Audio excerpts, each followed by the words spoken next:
It is the finale. It is day 7 of my 7-day fast, and I have messed up.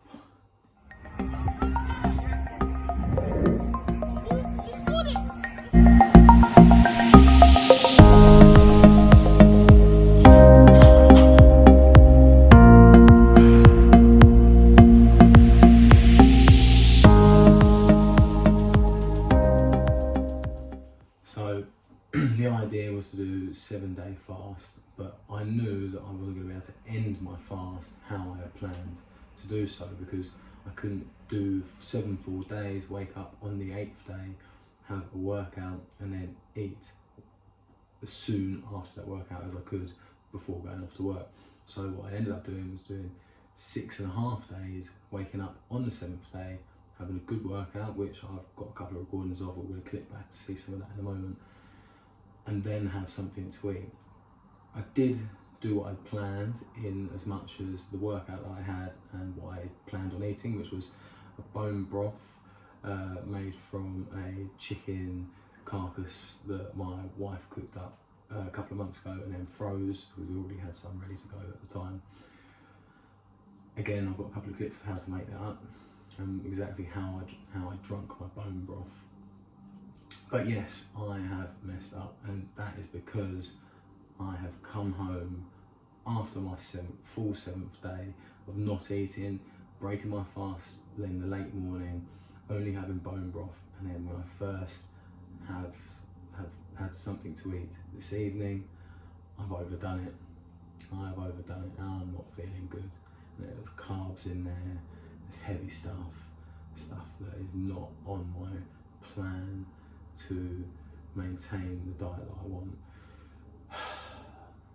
But we'll get to that. So, first of all, got up this morning. As I say, I was 6.5 days in. I've gone out for my workout. So my workout was all mostly core and focusing a lot on my hip flexor for a bit of rehabilitation. So I pulled a muscle about 6 weeks ago, and it's taken a little while for me to build it back up and get to a point that I can start training again and building strength in it. So exercises, focus around the core, around the hip flexor, specifically the psoas major on my left hand side. Obviously I'm doing both at the same time, but yeah, these are the exercises that I did. So starting on leg raises from the floor, doing everything was 20 reps, and moving on to a press up position. I don't know what it's called, but moving a 12 kilogram kettlebell from left side to right side, remaining as firm position as possible, working your core. Then I went to sit-ups, so 20 straight sit-ups, nice and easy, and then on to 20 window wipers, so on the floor, feet up in the air, legs together, left to right, trying to keep your hips firmly planted on the floor. Again, something that's obviously working the hip flexor, so it's keeping it isometrically fixed in the same position, but then your trunk is taking your legs, taking the weight left to right and trying to stay anchored in your upper body. Now, these are all very good exercises for what I needed to do. And not to forget, I've also done some hanging knee raises, which is quite difficult because I've got a very low pull-up bar. My ceiling is quite low, I can't do anything above head. So when I'm holding onto the pull-up bar, I'm hanging and my knees are up. Doing these, I made sure that I extended as far back as possible, kept myself nice and still, and then brought my knees up as far as I can. By that time I was already pretty tired. As I said, I was doing 20 reps of each. I'd done 4 rounds of each exercise, doing the exercises in twos. So I'd done the leg raises and the plank position kettlebell together, done those together, alternating 20 reps 4 times, and then the sit-ups with the window wipers, alternating 4 times, 20 reps each. The hanging knee raises, I was only able to do 10 reps per set, but I managed to do 4 rounds of that. So doing a good workout. It took me about 45 minutes plus a stretch, and that's just what I needed. for this morning to get a little bit of a workout, get my heart rate up, get my blood flowing into my trunk area. Then it was time to end my fast. So as I said, I wouldn't be able to do it after 7 days, but I was happy with what I've achieved in doing a 6.5 day fast. It's not something that I've ever done before, and it's something that, as I said from the very beginning, is actually an exercise for me in discipline. So I'm telling myself that I can do something difficult, and I believe that everyone should do something that is difficult to achieve.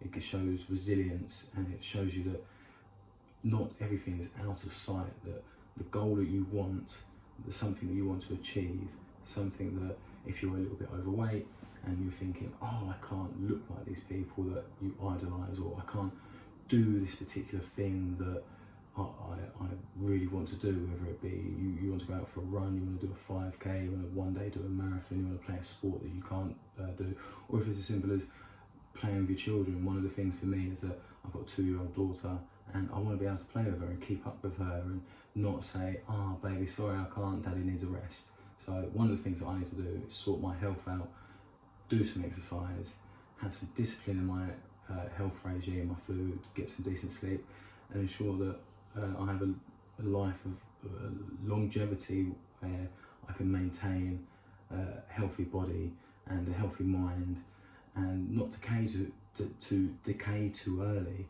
I want to be one of these people that can still do sport at 50 and 60 years old. I want to be one of these old men you see out riding on the road on their bike. I want to be one of these people that can still hold their own body weight at 70 years old. I don't want to be breaking my bones when I'm 70 and 80 and falling over and having my hip replaced. We don't know what the future holds, but if you work towards that goal, if you try and maintain a healthy life, if you eat well, sleep well, exercise regularly, that is a goal that you can achieve. You can have a good life. The quality of life can be better if you make that your focus. Anyway, my breaking the fast, so bone broth tea.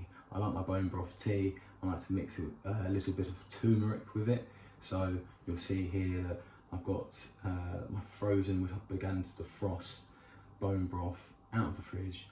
I then got my large cup to mix up with. It was still a little small amount, it's still a little bit frozen when I got it out, so I put it in the microwave, give it a little bit more of a defrost, to slowly defrost.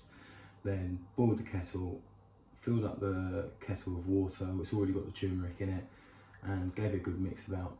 I think it tastes delicious. I think it's a brilliant way to end your fast.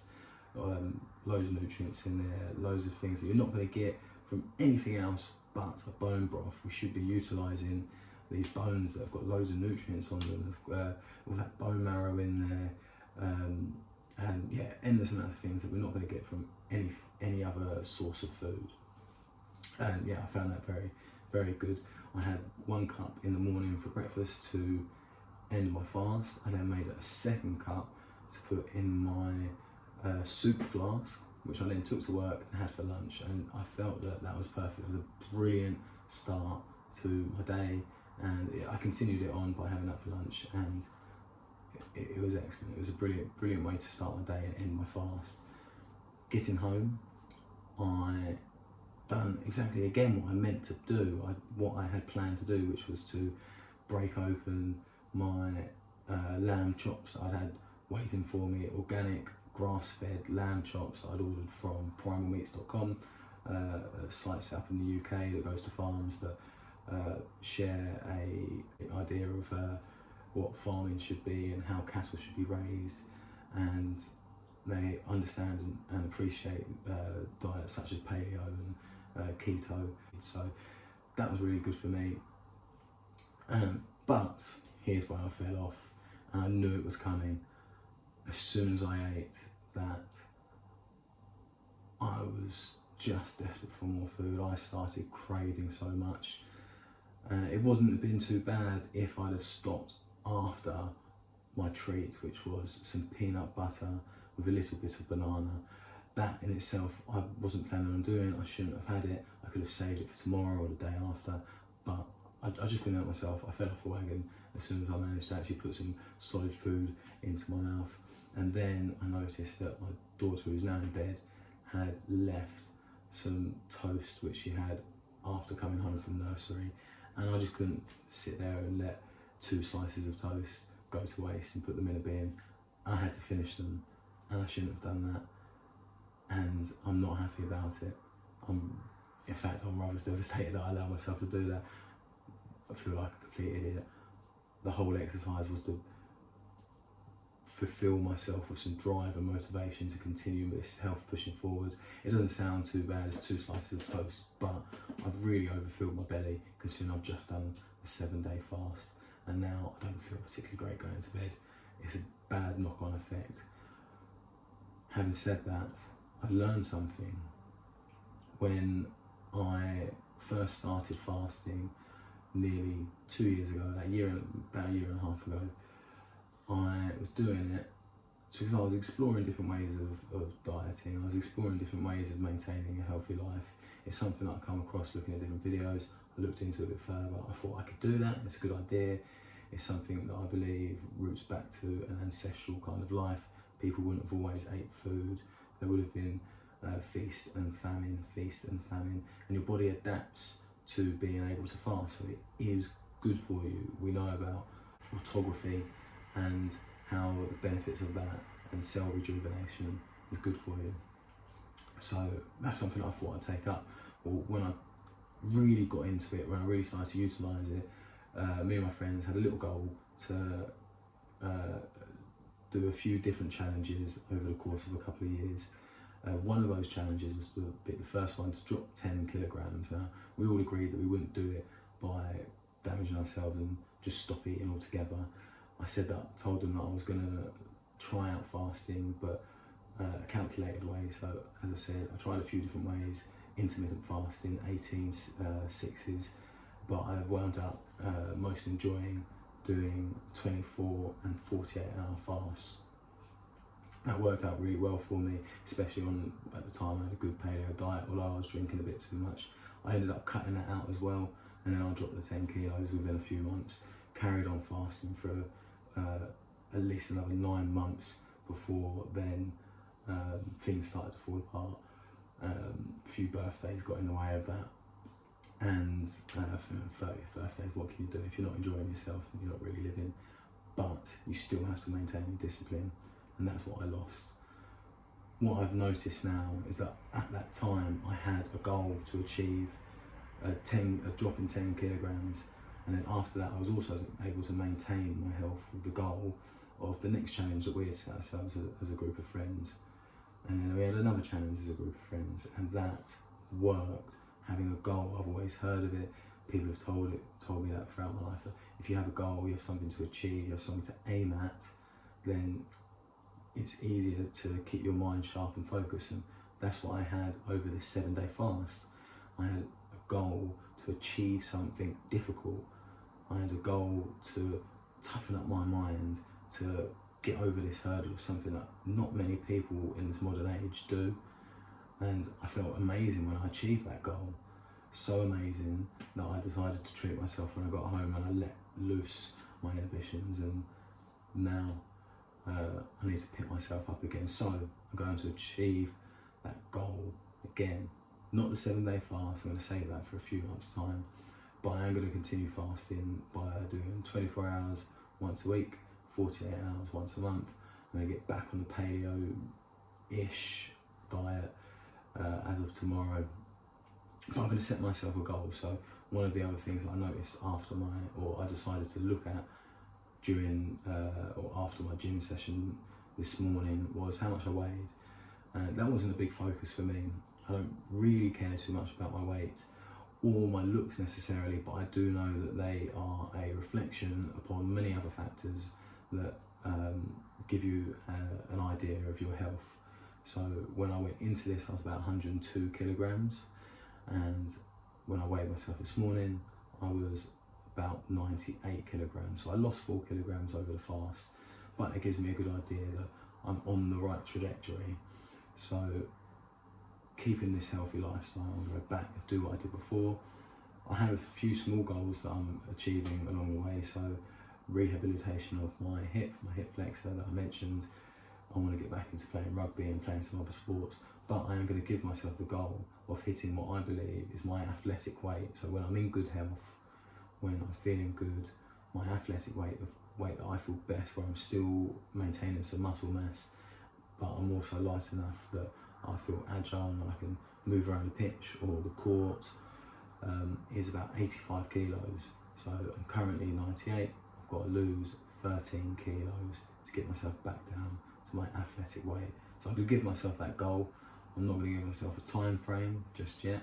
I'm going to think about that over the next coming weeks, but that is my goal. Until I achieve that goal, I must maintain my drive and motivation, which you're only going to get from doing it. You don't get motivated by watching other people, you get motivated from within, and that is how I'm going to achieve my goal. And then once that goal is achieved, I'll set my targets on a new goal, and a new goal, and a new goal, and that's how I have to live my life to maintain a healthy lifestyle, and so be it. But yes, I have achieved a 7-day fast, a 6.5-day fast, so be it.